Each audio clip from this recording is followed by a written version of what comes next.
नमस्कार. वातव्याधींचं शमन करणारा, वातनाड्यांना उत्तम बल प्रदान करणारा असा म्हणून आयुर्वेदामध्ये एक रसराज रस म्हणजे रसौषधींमध्ये राजा ज्याला समजलं जाईल असा या रसाची प्रशस्ती केलेली आहे. तर हा रसराज रस ज्याच्यामध्ये मुख्य द्रव्य म्हणजे रससिंदूर हे आहे. पारद आणि गंधकापासून तयार केलेलं कुपिपक्व रसायन ते आहे. तो मुख्य घटक रससिंदूर. अभ्रक भस्म आहे, सुवर्ण भस्म आहे, लोह भस्म, रजत भस्म, वंग भस्म ही सगळी पारदमारित भस्म आहेत.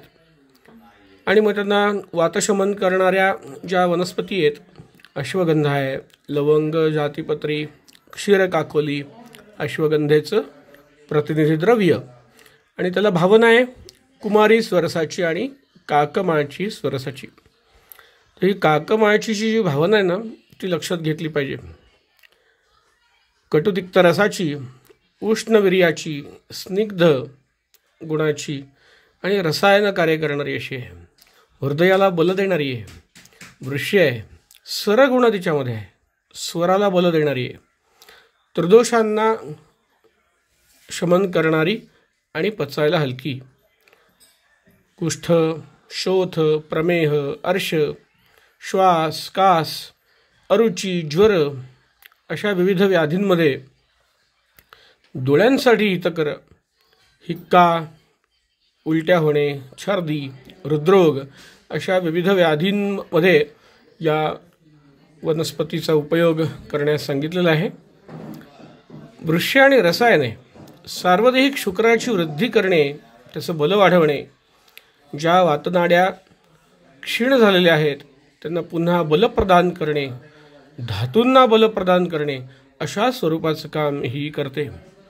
आता आपल्याला चिकित्सेमध्ये अनेक रुग्ण मानेसंबंधी सर्वायकल स्पॉन्डिलोसिस, मानेचे अनेक स्नायू त्यांचं दुखणं, जखडणं, मग मानेमध्ये बिघाड निर्माण झाले की कोणाला चक्कर येते, मान दुखते, कोणाचं डोकं दुखतं, कोणाला पित्त होतं, अशा विविध मानेच्या तक्रारी आणि त्यांच्या समस्या. हे जसं मानेचं तसंच कमरेचं पण. कमरेचेही मणके याच्यामध्ये झिजून जातात. सर्वायकल स्पॉन्डिलोसिस असो, लंबार स्पॉन्डिलोसिस असो, यामध्ये होणारा वातप्रकोप शमन करण्याचं सामर्थ्य या रसराज रसामध्ये आहे. मग या व्हर्टिब्रामधून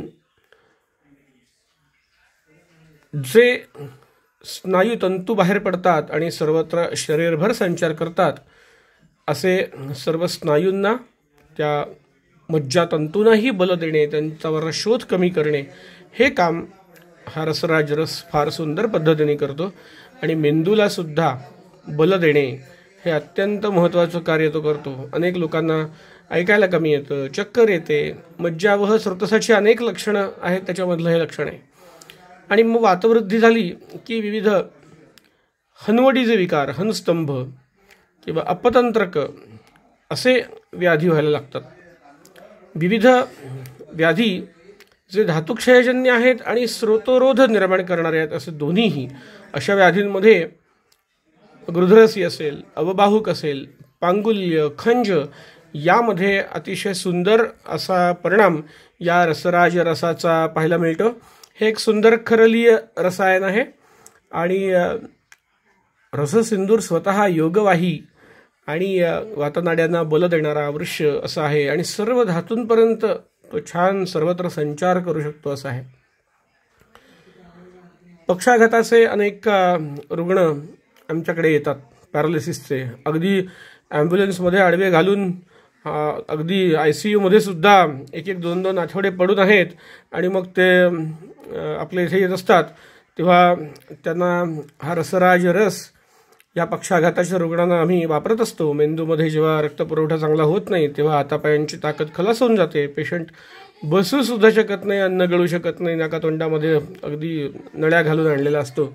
असा माणूस या रसराज रसाच्या वापराने एक आठवड्याभरामध्ये सुद्धा छान स्वतःच्या पायावर चालायला लागून अगदी गाडीत बसून जायला लागलेला आहे. अगदी स्वतः आता शहरामध्ये रिक्षासुद्धा चालवू शकतो. इतका सुंदर त्याचा परिणाम या रसराज रसाचा आम्हाला पॅरालिसिसच्या पेशंटवर पाहायला मिळालेला आहे. अर्दित हाही असा एक व्याधी ज्याच्यामध्ये फेशियल पॅरालिसिस होतो.